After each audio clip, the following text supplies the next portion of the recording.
Hi hello నమస్తే welcome to my channel భయ. ఈ ఛానల్ కొత్తగా చూస్తున్నట్టయితే ముందుగా సబ్స్క్రైబ్ చేసుకోండి. అలాగే నేను చెప్పే వీడియో నచ్చితే మాత్రం అందరికీ షేర్ చేయడమే. అయితే ఈరోజు మన టాపిక్ వచ్చేసి మన ఆయి సినిమా గురించి, అలాగే మన మిస్టర్ బచ్చన్ సినిమా గురించి. ఈ రెండు సినిమాల మధ్య ఏదైనా గొప్పగా ఉంది సినిమా అంటే మాత్రం అది ఆయి సినిమానే భయ.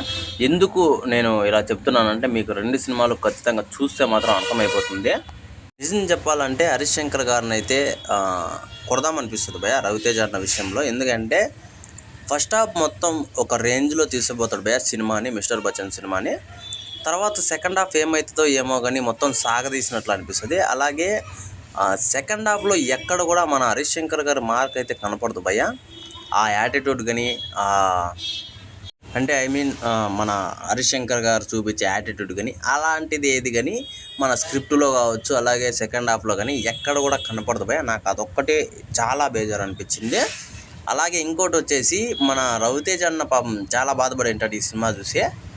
ఎందుకంటే ఒకటే కారణం, ఇలాంటి సినిమాని ఎందుకు ఒప్పుకున్నాను అని చెప్పేసి.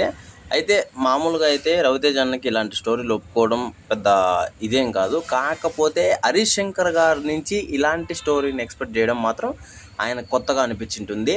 అలాగే పెద్ద దెబ్బేసినట్టే అనిపించింటుంది భయ. ఎందుకు ఈ మాట చెప్తున్నానంటే సినిమా చూస్తే నాకు నిజంగా భారీ కోపం అయితే వచ్చింది భయ హరీష్ శంకర్ గారి మీద.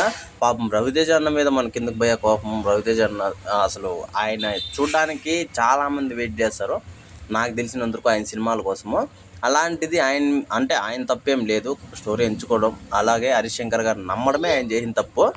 అలాగే ఆయి సినిమా గురించి చూసుకుంటే మాత్రం నిజంగా కామెడీ ఎంటర్టైనర్గా, అలాగే ఒక ప్రాపర్ స్టోరీతో వచ్చినారని మాత్రం అనిపిస్తుంది భయ సినిమా చూస్తే మాత్రం ఖచ్చితంగా. అలాగే ఆయన కొత్తగా చేసినట్లు కూడా అనిపించదు మనకు. అంటే నితిన్ గారు కొత్తగా యాక్టింగ్ చేస్తున్నారు అనేది కూడా మనకు తెలియదు. ఎప్పటి నుంచో ఇంట్రెస్ట్లో ఉన్నట్టుగా అయితే మనమైతే ఫీల్ అవుతాం భయ. నిజంగా సూపర్ ఉంది భయ సినిమా మాత్రము. ఈ రెండు సినిమాల మధ్య నేను తేడా చూస్తే మాత్రము హాయ్ సినిమాకే ఓటేస్తారు భయ ఎవరన్నా కానీ. నిజంగా అంత రేంజ్లో ఉంది సినిమా. అంటే చిన్న సినిమా అని కాదు కానీ ఒక రేంజ్లో ఉంది. మన పెద్ద సినిమా కూడా నిరూపించుకోలేనంత కెపాసిటీలో ఈ సినిమా ఉందని నేనైతే అనుకుంటున్నాను భయ నిజానికి. అయితే ఈ రెండు సినిమాల్లో మీకు ఏ సినిమా నచ్చిందో కింద కామెంట్లో తెలియజేయండి భయ. మర్చిపోకుండా తప్పకుండా దయచేసి